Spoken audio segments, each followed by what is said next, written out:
خدا کا سلام ہو اتر، اور ہمارے جتنے بھی نبی ہیں یورپ میں اور سوئے صاحب، تو آج معذرت چاہتا ہوں کہ میرے کچھ قانونی مسائل تھے، تو اس لیے آج دیر ہو گئی۔ تو ہم شروع کرتے ہیں خدا کے نام سے، کیونکہ ابتدا میں بھی آخرین میں بھی وہی محبت کا مستحق ہے۔ جناب پیغمبر خدا، آج کے دور کے نئے آدم مسیح الزمانہ زاہد خان علیہ السلام، ہم آج کے اس پروگرام سچے لمحات خدا کے ساتھ میں آج کی اس سوال و جواب کی تقریب میں ہماری ایڈمن ٹیم اور ہمارا پیغمبر خدا سورج خان صاحب آپ کا استقبال کرتے ہیں، آپ کو خوش آمدید کہتے ہیں۔ جی حضور، ہمارے ایک ممبر کا سوال ہے، یہ فرماتے ہیں میرا زاہد خان صاحب سے ایک سوال ہے، موجودہ دور میں الہامی کتابوں کے اندر بشمول قرآن بہت ساری سائنٹیفک ایررز دریافت ہو چکے ہیں، جیسے آسمان کے ٹکڑے اور زمین کی ساخت اور بہت سارے ارتقائی امور پر متعدد تضادات کے ساتھ غیر علمی اور محدود بصیرت بھی دکھائی دیتی ہے، جو کہ محض انسانیت کی شعوری ترقی اور آزادی اظہار خیال کی بدولت ممکن ہوا۔ کیا مستقبل میں انسانیت ایسا معاشرہ قائم کر سکے گی جس میں مذہب کی محدود رجحانات کو برطرف کر کے محض ایسا معاشرہ تشکیل دیا جا سکے جس کی بنیاد انسانیت اور محبت پر مرکوز ہو، اور یہ کیسے ممکن ہو سکتا ہے؟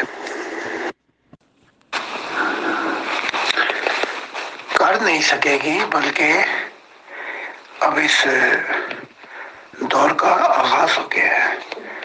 21 سینچری جو ہے اس میں بہت کچھ کہا گیا ہے، اور جو یورپین میں نبی آئے انہوں نے کہا کہ 21ویں صدی جو ہے سورج مغرب سے طلوع ہوگا، اور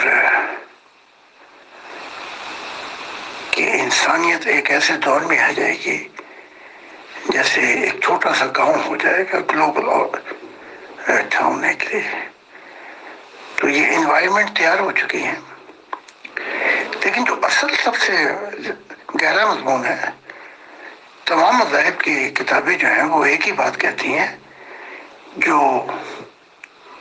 ہائی لائٹ ہے تمام مذاہب کی، کہ وہ نیا آسمان نئی زمین ضرور قائم ہوں گے، یعنی کہ ایک ایسی دنیا کا وجود آ جائے گا کہ جس میں انسانیت ایک خاندان بن کے ایک دوسرے کے لیے محبت میں فدا ہو جائیں گے۔ تو یہ ایک دور کا آغاز ہو گیا۔ مذاہب کی دنیا میں دیکھیں اور اگر تاریخ کا مطالعہ کیا جائے تو کچھ نظام ہیں جو شروع ہوئے آدم و حوا ہمارے خاندان کی آباء و اجداد کی نافرمانی سے۔ تو جب انہوں نے نافرمانی کی تو قائن اور حابیل کا قتل ہوا۔ یہاں پر پہنچ کر خدا نے اس خاندان کو چھوڑ دیا، کیونکہ جب خون ہو جائے تو یہ سب سے زیادہ غم کی بات ہے خدا کے لیے۔ یہاں سے ایک ایسا نظام شروع ہوا جسے کہا جاتا ہے زر زن تے زمین۔ اس نظام کے بعد نوح کے نظام اور پھر ابراہیم کے نظام۔ نوح کا نظام 16 صدی، آدم اور نوح کا وقت 16 صدی، اور نوح کا وقت جو ہے ابراہیم تک 400 سال کا ہے۔ تو ایک باڑی کا نظام شروع ہوا۔ اس باڑی کے نظام کو کہا جاتا ہے کہ یہ وال لاٹ پہ تھا، اور جو مینورٹی جو ہے وہ میجورٹی کو رول کرتی ہے، ظلم کا نظام تھا۔ پھر ابراہیم کے دور سے اور محمد صاحب کے دور تک آ جائے. تو یہ تھا یہ اس میں والمارٹ بھی آ جاتا ہے، شہنشاہت بھی آ جاتی ہے، بادشاہتیں، اور یہ جو نظام تھا یہ بھی اپنا مبنی تھا جس پہ اقلیت جو ہے وہ چھا جاتی تھی اور اکثریت پہ ظلم کر کے اپنی حکومتیں قائم کرتے تھے. اچھا، یہ نظام بھی گزر گیا. اب جو نظام آیا ہے یہ نظام جو ہے مائنڈ کا نظام ہے، دماغ کا نظام ہے، جس کے اندر تمام نظاموں کو، چاہے وہ ڈکٹیٹر ہوں، عامر ہوں، بادشاہت، جسم کا نظام، سب کو انہوں نے ان کی سب سپیٹ دی. تو اب یہ جمہوریت کا نظام ہے، یہ دماغ کا سسٹم آف مائنڈ. اب اگلا نظام جو شروع ہوگا وہ دل کا نظام شروع ہوگا، جہاں یہ حق تعالیٰ کے وعدے پورے ہو جائیں گے کہ ایک خاندان جس کا محور خدا کی ذات ہوگی، خدا کا نور جو ہے وہ خدا کے نور سے زمین روشن ہو جائے گی، انسان خدا کی قدر و قیمت کو جان دے گا. یہ دور اب شروع ہو گیا مسیح کے ساتھ. جی حضور بہت شکریہ. جی ہمارے ایک اور ممبر فرماتے ہیں زاہد خان صاحب، میرے خیال سے خدا کے وجود کو جھٹلانا محض انسانی سوچ کی محدودیات کی طرف اشارہ کرتا ہے. سائنس کے پاس اس خالق کا کوئی ثبوت نہیں، اس کے باوجود سائنس بھی اس بات کو تسلیم کرنے پر مجبور ہے کہ اس نظام کائنات کا کوئی خالق ضرور ہے. سوال اتنا ہے کہ خدا کی ذات اس نظام کائنات پہ ظاہری طور پر کیوں دکھائی نہیں دیتی، اور اسے صرف روحانی اقدار پر ہی دیکھنا کیوں ممکن ہے؟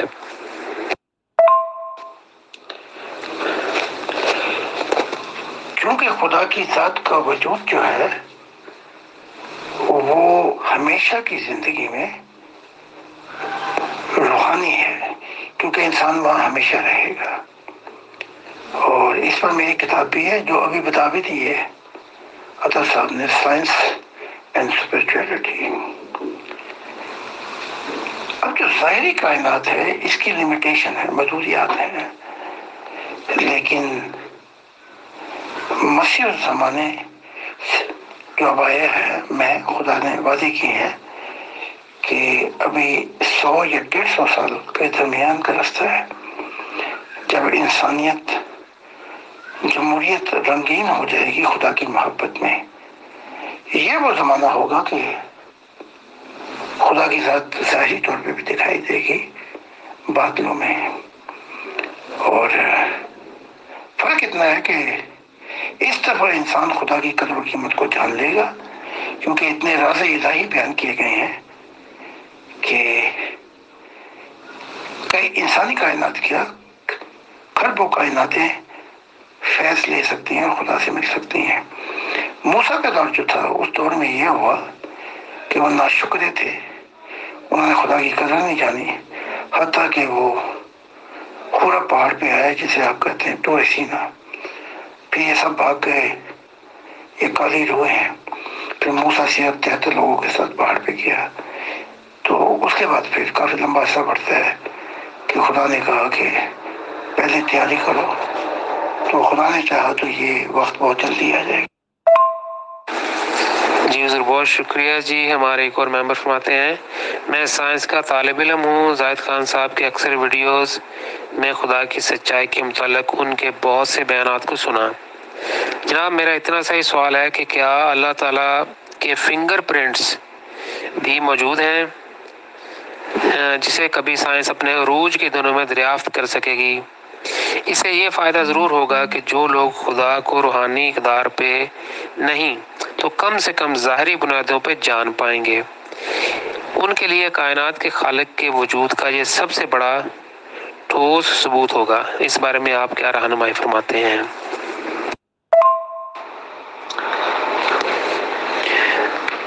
سائنس کی حقیقت بتاتی ہے کہ یہ جو ڈی این اے ہے اس کے بعد جو راز الہی ہے اس ڈی این اے سے آگے جو مجھے دکھایا گیا ہے ایسی ایجادات ہوں گی کہ چاند سے خدا کی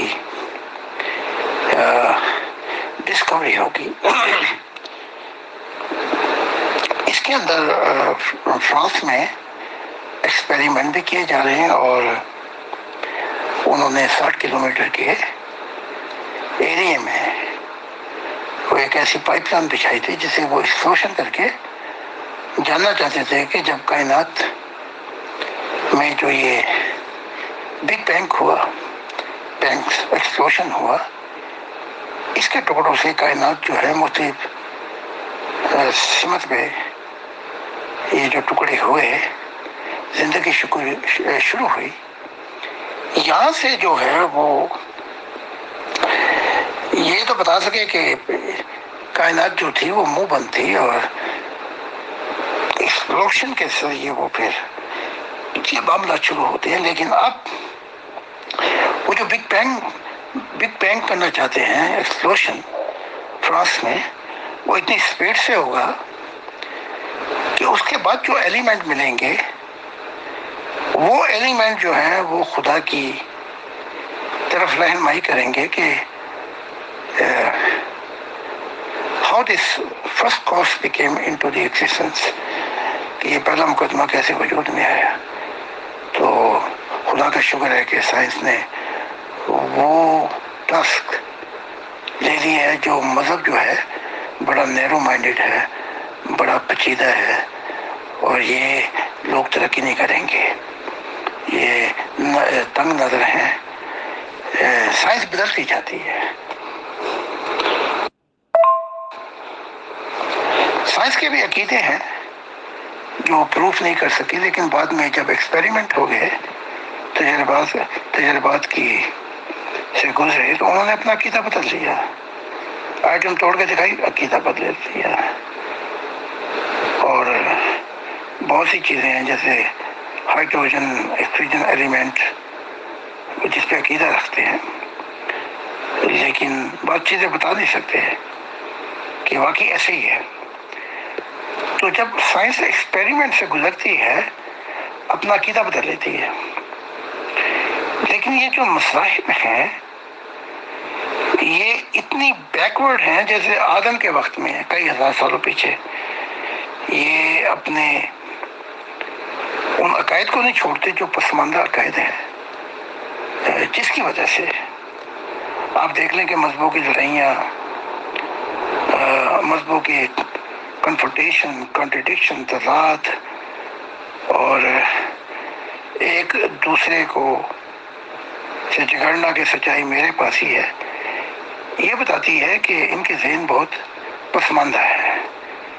تو اس نے وہ آئنسٹائن نے کہا تھا، science is without religion is blind and religion without science is cripple، کہ سائنس جو ہے وہ اپنا مذہب کے بغیر اندھی، مذہب سائنس کے بغیر لنگڑا ہے۔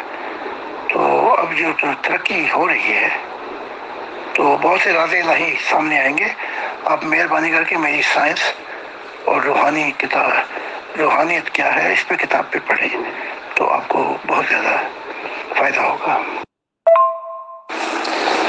جی حضور بہت شکریہ جی۔ پاکستان سے ہماری ایک خاتون ممبر کا سوال یہ فرماتی ہیں، زاہد خان صاحب سے میرا سوال ہے کہ نبی اسلام محمد عربی پہ خصوصی معاملات میں فوراً اور حتمی طور پر آیات نازل ہو جایا کرتی تھیں، جیسے شراب پینے پہ ممانعت یا ازدواجی معاملات وغیرہ وغیرہ، تو غلامی یا لونڈیوں کو آزاد کرنے کے لیے ایسی حتمی آیات کیوں نازل نہیں ہوئیں؟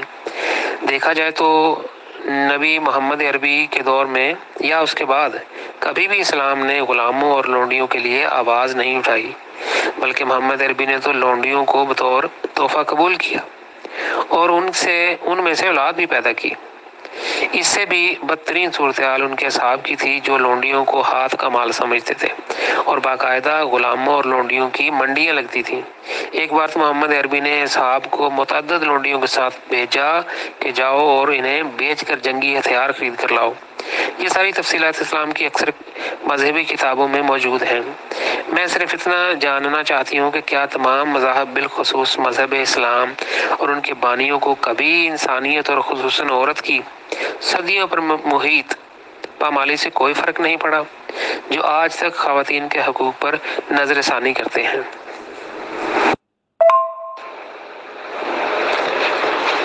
اس کے متعلق عرض یہ ہے محترمہ کہ جب میری جبرائیل سے ملاقات ہوئی تو میں نے محمد صاحب کے متعلق پوچھا تو جبرائیل کو بہت ناراض پایا، حتیٰ کہ خدا بھی ناراض ہے۔ یہی وہ طریقہ کار تھا موسیٰ کے دور میں کہ لونڈیوں کو بیچ دینا، عورتوں کے حقوق کا پڑ جانا۔ یہ موسیٰ کا مذہب اور یہ محمد صاحب کا یہ مین ورڈ تھا، اس میں کوئی گنجائش یا جگہ نہیں تھی عورتوں کے حقوق کے لیے۔ تو جو بتایا گیا وہ تو میں نے کتاب لکھی تھی کہ محمد کا جرم کہ اس نے کیا کیا، بہت سی چیزیں اس نے نہیں کھولی۔ اگر کوئی صحیح انسانیت کا پرستار ہوا ہے تو وہ ابراہیم لنکن تھا امریکہ میں، جس نے غلاموں کی آزادی کے لیے بڑا کام کیا اور اس کی اسے قیمت بھی دینی پڑی، یعنی کہ اسے مار دیا گیا۔ تو کہنا یہ ہے، میں اگلی اس میں کرتا ہوں، کہنا یہ ہے کہ یہ نبی جو ہیں یہ نہ کامل ہے، نیک اور کامل صرف خدا کے ساتھ ہے۔ تو اس لیے آپ دیکھ لیں کہ جب محمد نے غلاموں کے ساتھ، وہ آج بھی غلامی ہو رہی ہے دبئی کے اندر، جو سعودی عربیہ، یہی پاکستانی، انڈین، یہی افریقن، یہی سری لنکن، یہ سارے ماڈرن غلام ہیں۔ تو یہ ساری عادتیں جو ہے یہ محمد صاحب یہ بانی ہیں اس چیز کے، اور انہوں نے قبول کیا کہ عورتوں کی حقوق مارے جائیں، ظلم کیا جائے، انہیں خواب کے کمروں میں بند کر دیا جائے، یعنی کہ ہر چیز جو ہے، جو حتیٰ کہ حضرت عائشہ نے کہا بھی کہ مجھے لگتا ہے کہ خدا آپ کی خواہشیں پوری کرنے کے لیے بیٹھا ہوا ہے، لیکن وہ عورت تھی، ان کو دبا دیا گیا اس وقت۔ لیکن اب وہ راز کھل کے سامنے آ رہے ہیں۔ تو نبی نہ کوئی کامل ہے، نبی کی جو روحانیت کے مطابق وہ کلام کرتا ہے، اور حتیٰ کہ قرآن میں تو لکھا ہوا ہے کہ بہت سی حکمت کے ساتھ باتیں کرو۔ تو محمد صاحب نے قرآن میں بہت زیادہ اپنے خیالات کو بھی جنم دیا ہے، اور میں نے ہمیشہ کہا کہ قرآن جو ہے 1% بھی خدا کی طرف سے نہیں ہے، یہ مخلوق ہے، اور کوئی 5% ہوگا کوئی فرشتوں کی طرف سے، باقی 90% جو ہے یہ محمد صاحب کی وشڈم ہے، حکمتیں ہیں، چلاکیاں ہیں۔ اور اسی پر مجھ پہ کئی دفعہ حملے بھی ہوئے، لیکن سچائی چھپ نہیں سکتی بناوٹ کے اصولوں سے، کہ خوشبو آ نہیں سکتی کبھی کاغذ کے پھولوں سے، لہذا خدا نے اب مذاہب کی سب لپیٹ دی ہے۔ اب جب براہ راست خدا سے ملاقات ہوئی تو پتہ لگا تو خدا تو فرق نہیں کرتا، بلکہ وہ تو اپنا عیال کہتا ہے، نہ وہ عورتوں میں فرق کرتا ہے، نہ وہ آدمیوں میں فرق کرتا ہے۔ اور میں نے فرشتوں کی دنیا میں اور جہانوں میں دیکھا کہ جو آزادی، جو حقوق عورتوں کو ہیں، کہ میں چکرا گیا کہ یہ نبیوں نے کیا کیا۔ تو ہمارے ہاں تو ایک انسانیت کا خاندان جس کا محور خدا کی ذات ہے، اس میں عورتیں بھی نبیاں ہو سکتی ہیں، اور ہیں، مسیح ہو سکتی ہیں۔ تو ہزاروں لوگ ہیں جن کو خدا ملا، خواتین، اور بہت سی نبیاں بھی ہیں جن کے کئی دفعہ انٹرویو بھی کرائے گئے۔ تو یہ پسماندگی، بیکورڈ، یہ جو اسلامی معاشرہ ہے، یا یہ موسیٰ کا معاشرہ تو یا یہ دوسرے مذاہب جو ہیں جو عورت کو پیچھے رکھنا چاہتے ہیں. تو میں اتنا بتا دیتا ہوں، اب تو عرب کی عورتیں جو ہیں جو وہ حقوق لیتی جائیں گی تو آپ جان لیں کہ پرندہ ایک پر پہ پرواز نہیں کر سکتا. تو اس کے بعد کیا ہوگا اسلام کا، میں اتنا بتا دوں کہ اسلام کی نیا ڈبونے میں سب سے زیادہ عورتیں ہی کردار ادا کریں گی اور سچ کو سامنے لے کے آئیں گی. جی حضور بہت شکریہ. جی ہمارے ایک ممبر کا سوال ہے، یہ انہی ممبر کا، یہ طالب علم ہے جی، انہی کا یہ دوسرا سوال ہے. یہ فرماتے ہیں زاہد خان صاحب سے میرا سوال ہے کہ ڈارک میٹر کیا ہے، یعنی کائنات کا ایسا اندھا قانون جو ہمیشہ صحیح سمت میں کار فرما رہتا ہے. کیا یہ کوئی ایسا بینگ یعنی ہستی ہے جو اسے کنٹرول کرتا ہے، یا سپر نیچرل پاور ہے جو اس ڈارک میٹر یعنی کہ اندھے قانون کو باہر سے یا کسی اور کو مکان سے اسے کنٹرول کرتی ہے؟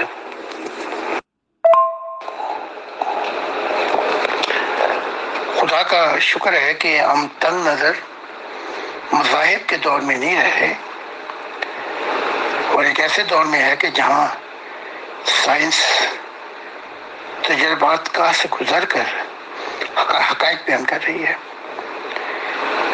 آج کی جو سائنس ہے وہ کہتی ہے کہ creator is the first cause of this universe. But I could add little bit something more. That creator is the first cause for the external and for the internal creation. خدا پہلا مقدمہ ہے. جو خدا بھی نہ کہیں، جو کریٹر ہے جس نے یہ تخلیق کیا، وہ ظاہری اور روحانی دنیا کا پہلا مقدمہ ہے. اس کے بعد جو کچھ بھی تخلیق ہوا وہ نتیجہ ہے. اب جب ہم تحقیقات کرتے ہیں تو پتہ لگتا ہے سائنس کی دنیا میں کہ یہ جو پہلا مقدمہ ہے یہ کائنات کو جو کنٹرول کرتا ہے وہ اس کے اندر حلول نہیں کرتا، سما نہیں گیا. تو آج سائنس بھی یہی کہہ رہی ہے کہ وہ سپر پاور ہے جو باہر ہو کر اس کائنات کے ظاہری اور روحانی نظام کو کنٹرول کر رہی ہے. اب باقی رہ گئی دوسری بات کہ وہ روحانی جو مٹیریل تھا اوریجنل، اس میں کون سے ایلیمنٹ تھے جس سے یہ لاشعوری اور شعور جو خاص مقدمہ ہوا. تو وہ آپ میری کتاب پڑھ لیں، لیکن میری کتاب جو ہے وہ سائنس کی کتاب نہیں ہے، لیکن اس پہ مشاہدات اور ایکسپیرینس ہیں. God let me have this mysterious journey and my observation and experience are inclusive. تو اس کو پڑھ کے آپ کو اندازہ ہوگا کہ یہ پہلا مقدمہ کہاں سے شروع ہوا. فرق یہ ہے کہ روحانی جو مٹیریل ہے وہ سبجیکٹ پوزیشن میں فائل ہے، اور یہ جو ایکسٹرنل کائنات جو بہت بعد میں بنائی گئی یہ آبجیکٹ پوزیشن میں مٹیریل ہے. فرق اتنا ہے کہ اور بھی کائنات ہیں جو روحانی دنیا میں تخلیق کی گئی اور انسان کو بھی روحانی دنیا میں تخلیق کر دیا گیا تھا. تو ہم انسان جو ہیں وہ ظاہری کائنات سے قدیم ہیں، پرانے ہیں. تو آپ اس کتاب کو پڑھیں پلیز، اس میں آپ کو بہت سے مشاہدات اور راز الہی ملیں گے. مجھے آپ مسیح بھی کہہ سکتے ہیں لیکن اسپریچول سائنٹسٹ بھی کہہ سکتے ہیں. بس فرق اتنا ہے کہ سائنس بتاتی ہے کہ یہ کائنات کیسے تخلیق کی گئی، how God created this creation. جو روحانی مسیح ہے وہ بتا رہا ہے why God created this creation, کیسے کی گئی اس کا جواب سائنس دے گی، اور کیوں تخلیق کی گئی محبت الہی میں اس کا جواب مسیح الزمانہ میں دے رہا ہوں. امید ہے کہ آپ پڑھیں گے اور خدا آپ کے دل کی کھڑکیاں کھول دے گا۔ جی حضور بہت شکریہ جی۔ ہمارے پاکستان سے ایک ممبر کا سوال ہے جی۔ السلام علیکم، میرا جناب زاہد خان صاحب سے سوال ہے کہ میری اہلیہ کو بہت سے ڈراؤنے خواب آتے رہتے ہیں، جیسے کوئی اس کا پیچھا کر رہا ہو، اور اکثر وہ ایک ایسے خوف کا تجربہ کرتی ہے جیسے کوئی ہر وقت اس کو دیکھ رہا ہے، بلکہ اس کی طرف متوجہ ہے۔ سچ کہوں تو ہر شخص کے اندر کئی طرح کے ڈر چھپے ہوتے ہیں، مجھے خود بھی بچپن سے اندھیرے سے خوف محسوس ہوتا ہے جناب، حتیٰ کہ نماز اور تلاوت قرآن سے بھی میری اہلیہ کا یہ ڈر دور نہیں ہوتا۔ اگر اس چیز کا روحانیت سے کوئی تعلق ہے تو برائے مہربانی رہنمائی فرمائیں، شکریہ۔ سب سے پہلے یہ ہے کہ یورپین سوسائٹی جو ہے وہ ان عقائد کو مانتی نہیں،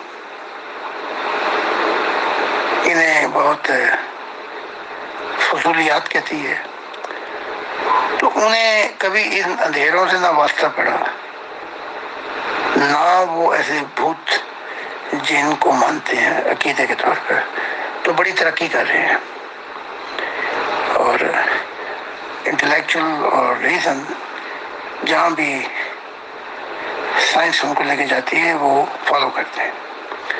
اب آتے ہیں مذہب کی دنیا میں۔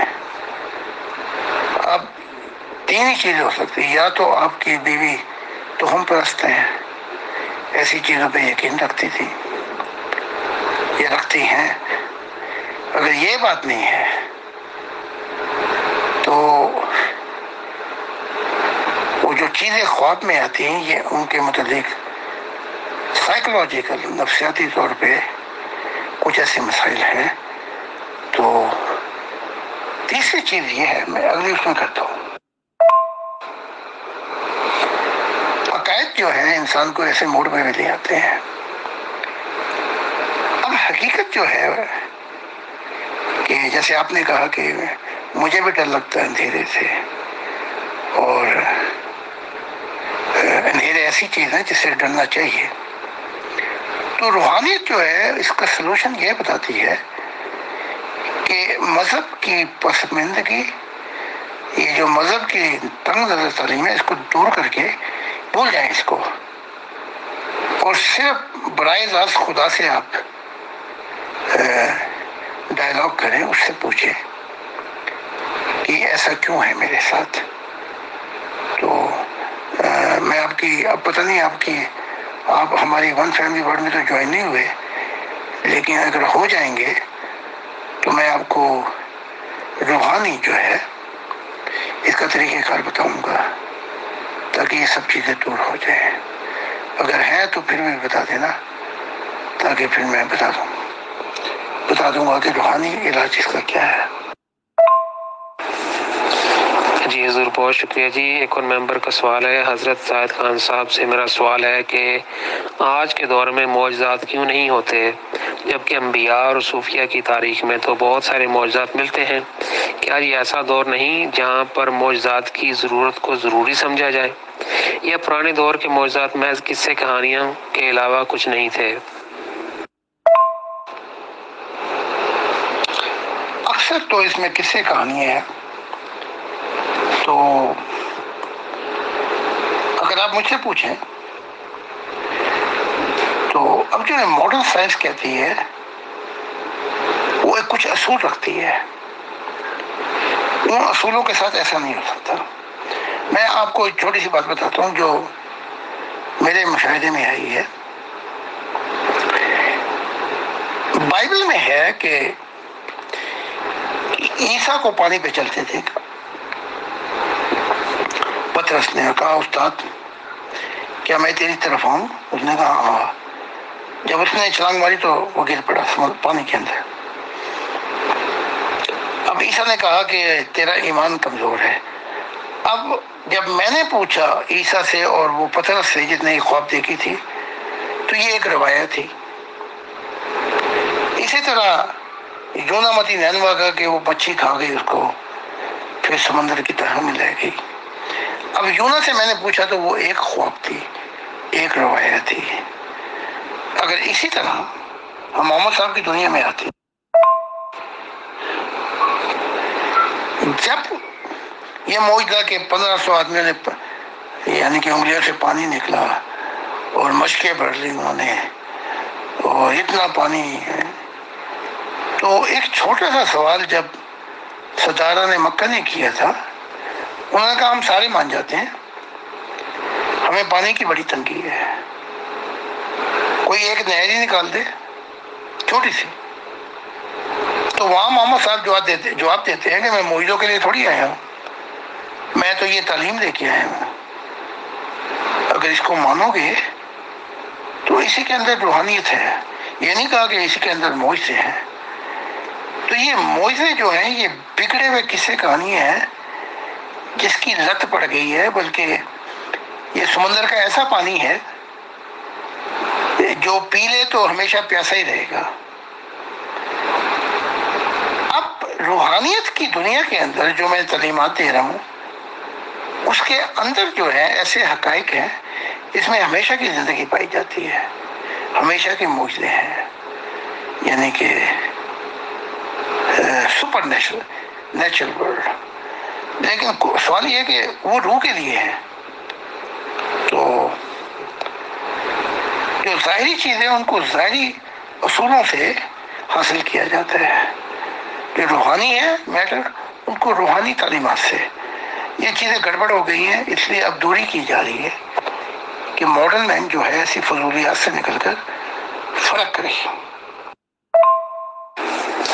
جی حضور بہت شکریہ جی۔ ہمارے ایک ممبر فرماتے ہیں جناب زاہد خان صاحب، میں نے اکثر اسلامی انتہا پسندوں کو یہ کہتے سنا کہ اسلام ایک مکمل ضابطہ حیات ہے۔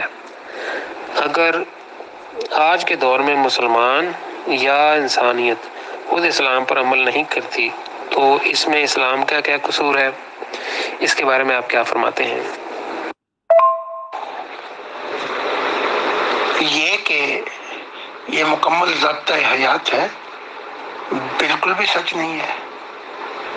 اگر یہ گل افشانیاں کرتے پھریں تو ٹھیک ہے، یہ ایک ایسا ضابطہ حیات ہے جس میں عورتوں کے حقوق نہیں، انسانیت کے حقوق نہیں، فریڈم آف اوپینین نہیں، جہاں بولنے کی بھی اجازت نہیں اور خون کر دیا جاتا ہے، جہاں غلامی ہے، جہاں آج بھی لونڈیوں کو بھیج دیا جاتا ہے، جہاں آج بھی عورتوں کے اوپر ظلم کیا جا رہا ہے، جہاں آج بھی ماڈرن دنیا کے اندر انڈین پاکستانی یہ جتنے بھی ایشیا کی قومیں ہیں وہاں غلام بن کے کام کرتے ہیں، یہ کون سا ضابطہ حیات ہے؟ منہ کی گل افشانی ہے کیے جائیں۔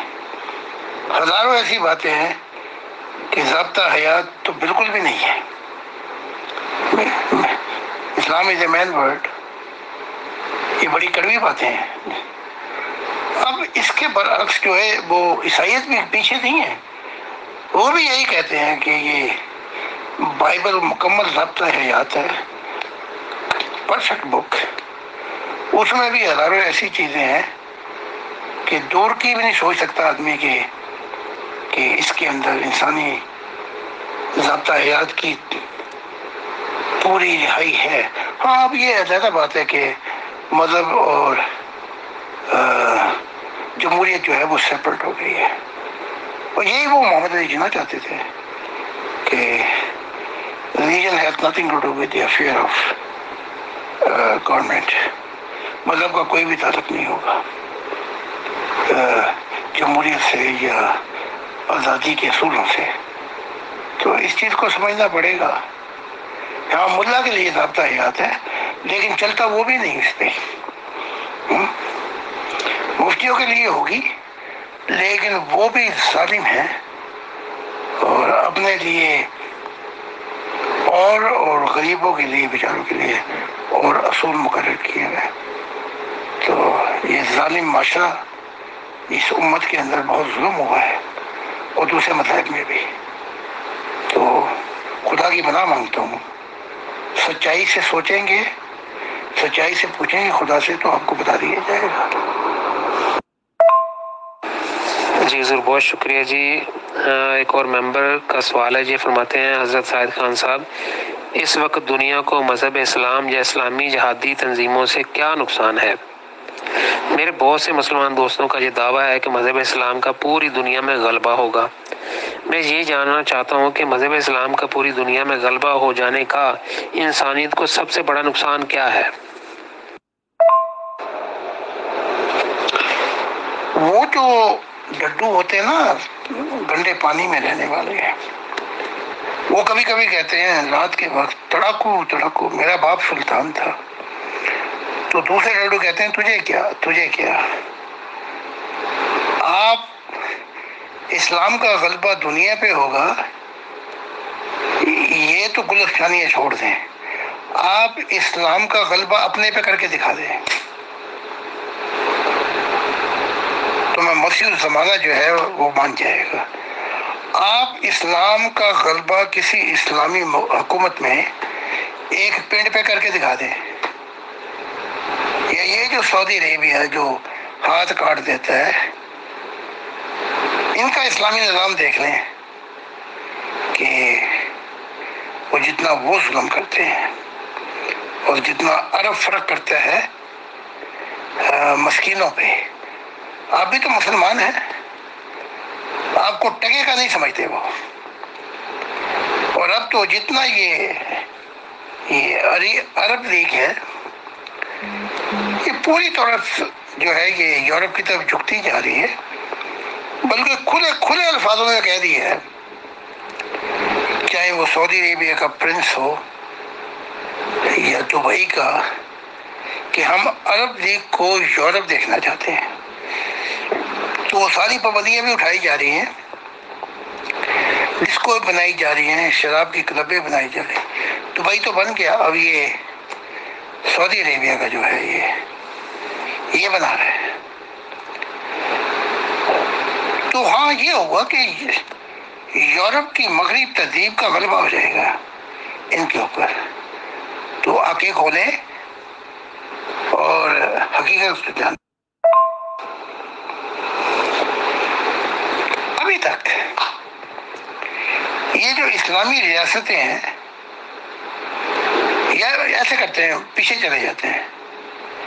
جب محمد صاحب کی وفات ہوئی تو عمر کا یہی تو دعویٰ تھا کہ ابھی تو اسلام نے ہی غلبہ نہیں پایا، تو یہ محمد صاحب کیسے وفات پا گئے؟ وہ غلبہ ہوگا تو پھر وفات پائیں گے بعد میں. تو اسی بات کے اوپر تلوار لے کے کھڑے ہو گئے کہ یہ کہے گا محمد عربی کا رسول کا انتقال ہو گیا، میں اس کو تلوار سے مار دوں گا، اس کا سر قلم کر دوں گا. تو ابو بکر گئے ہوئے تھے کسی گاؤں میں، وہ واپس آئے اور عمر زور زور سے یہی چیخو پکار کر رہے تھے. آپ سیدھے گئے محمد صاحب کے، وہاں دیکھا کہ چادر اٹھائی کہ محمد صاحب مر گئے، وفات پا چکے ہیں. واپس آئے، باہر نکلے، کہا اے لوگوں جو محمد کی پرستش کرتا تھا تو وہ دیکھ لے اس کا خدا مارا گیا، لیکن جو خدا کی پرستش کرتا ہے وہ وحدہ اللہ شریک ہے، اس پہ موت کبھی نہیں آئے گی.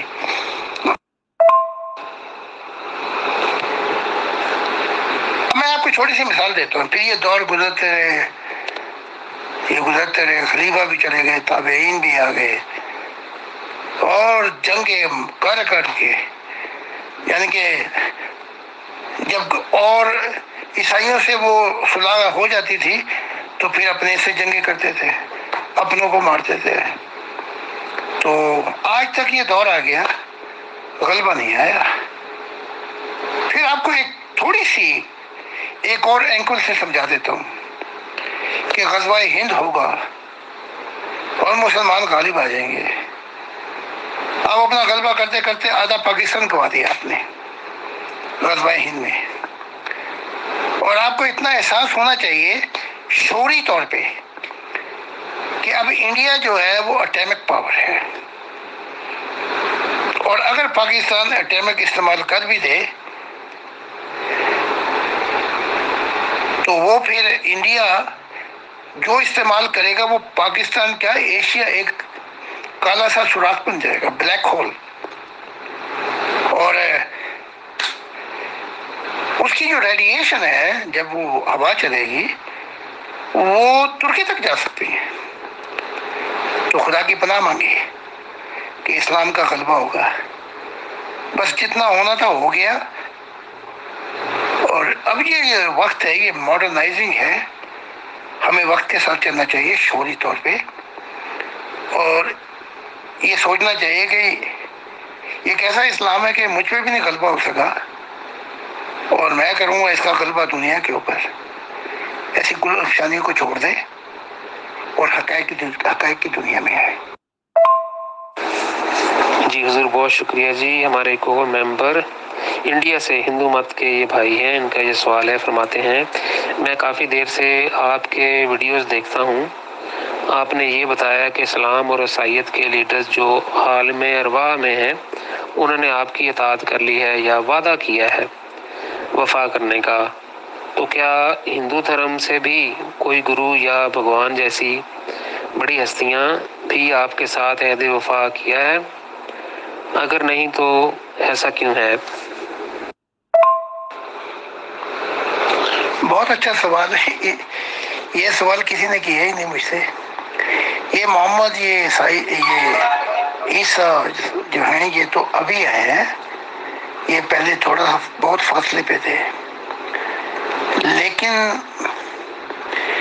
23 سال پہلے جب یہ میں نے کتاب لکھی تھی نا، لال کتاب، اسی وقت کرشن جو تھے وہ رام اور پھر یہ منو اور یہ جتنے میں نے ذکر کیا ہے ان لال کتاب میں، وہ تو اسی وقت محبت میں عہد وفا کر چکے تھے. تو میں نے تفصیل سے وہ نام بھی بتائے ہیں اپنی کتاب میں کہ خدا دکھائی دینے والا خدا ہے. تو وہ تو مجھے یہاں تک اتنا پیار کیا کہ آپ ہے تو ہم میں سے ہی. حقیقت بھی ہے. اسلام تو بہت بعد میں آیا. تو اصل میں تو میرے بھی دادے پردادے جو تھے وہ ہندو ہی تھے. تو ان کی ایک خاص محبت ہے اور وہ آج بھی ہے. وہ مجھے بلاتے ہیں اپنے دنیاؤں میں، جو ہری بھی ہے مالٹے رنگ کی بھی ہے. بلکہ یہ نہیں، بدھ بھی بلاتے ہیں اور بہت سے گرو. تو وہ تو بڑا پیار کرتے ہیں. تو وہ تو بہت پہلے ہی مجھ پہ محبت میں، یہاں تک کہ انہوں نے کہا ہم فدا ہوئے ہیں محبت میں. تو میں نے بھی ان سے بڑی محبت کی ہے. تو یہ جو ہے اسلام کے محمد صاحب اور عیسائی، یہ تو بہت بعد میں ہے. حضور انہی ممبر کا ایک اور سوال ہے اور یہ اس پروگرام کا آخری سوال ہوگا. یہ فرماتے ہیں کہ کیا بھگوان جن کی ہم پرستش کرتے ہیں یہ مختلف شکلوں اور رنگوں پر مشتمل ہیں؟ ان کی حقیقت کیا ہے؟ کیا یہ خدا کا روپ ہے یا یہ مخلوق ہیں؟ اور کچھ بھگوان تو بالکل بلیک یا کالے رنگ کے ہیں. اس کی کیا وجہ ہے جبکہ آپ فرماتے ہیں کہ وہاں اچھے اعمال کرنے والوں کے پاس سفید نور ہوتا ہے؟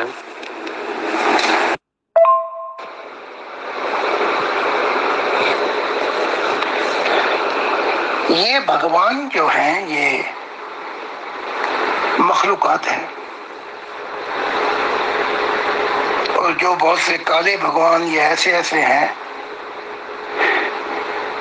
تو کوئی بھی ہو، بھگوان بھی نبی ہے. اور ایشور کا کہنا یہ ہے کہ چاہے کوئی نبی بھی ہو، بھگوان بھی ہو، یعنی کہ بھگوان تو خدا کا نام ہے، کوئی گرو بھی ہو، اگر وہ چھپائے گا خدا کی حقیقت تو وہ بھی پکڑا جائے گا، یعنی بخشش نہیں ہوگی کسی کی بھی. تو میں نے یہ جو اپنا ہندو نبی کہہ لیتے ہیں یہ بہتر ہے، اوتار کہہ لیتے ہیں یہ بھی بہتر ہے. ان کو مختلف جنہوں نے جتنی بھی محبت اور کوشش کی ان کے مطابق مختلف نور ہیں. تو میں نے ان میں ایسے بھی دیکھے جنہوں نے مشن دیا اور پھر چھوڑ گئے، ان کے پاس نور نہیں ہے. تو یہ صرف ہندوؤں میں نہیں بلکہ ہر مذہب میں خدا جو ہے، خدا کی ذات جو ہے وہ فرق نہیں کرتی. یہ تو مسلمان فرق کرتے ہیں، عیسائی کرتے ہیں، یہودی. خدا کسی کا بھی نہیں ہے. خدا اس کا ہے کہ اس کو وہ مقام کے کہ خدا کو جاننا چاہے، جو شعور میں آ جائے، جس کی ضمیر کی روشنی آباد ہو جائے، جو محبت میں اپنے آپ کو مٹا دے اپنے ایشور کے لیے. تو یہاں تو لگتا ہے کہ یہ بڑا مذہب ہے، یہ چھوٹا، لیکن روح کی دنیا میں یہ سارے کے سارے جو ہیں ان کی حقیقت کھل جاتی ہے. تو آپ میری لال کتاب میں پڑھ لیں، اس میں بہت میں نے ذکر کیا ہے ان گروؤں کا، ان نبیوں کا. جی حضور، بہت شکریہ جی آپ کی اس تشریف آوری اور روحانی رہنمائی کے لیے اور اس قیمتی وقت کے لیے ہم تہ دل سے شکر گزار ہیں. ہماری ایڈمن ٹیم اور پیغمبر خدا سورج خان صاحب، اور اگلے پروگرام کے لیے معینہ وقت پہ دوبارہ آپ کی خدمت میں حاضر ہوں گے. تب تک کے لیے آپ سب پر خدا کی سلامتی.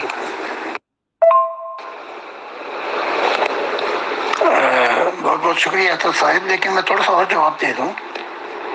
جیسے کہ عقیدہ ہے برہما وشنو شیو، ایک نے کائنات بنائی،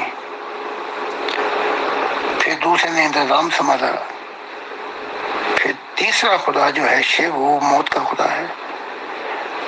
تو ہندوستان کے اندر جو جتنے بھی زیادہ ہیں مندر وہ شیو کے ہیں.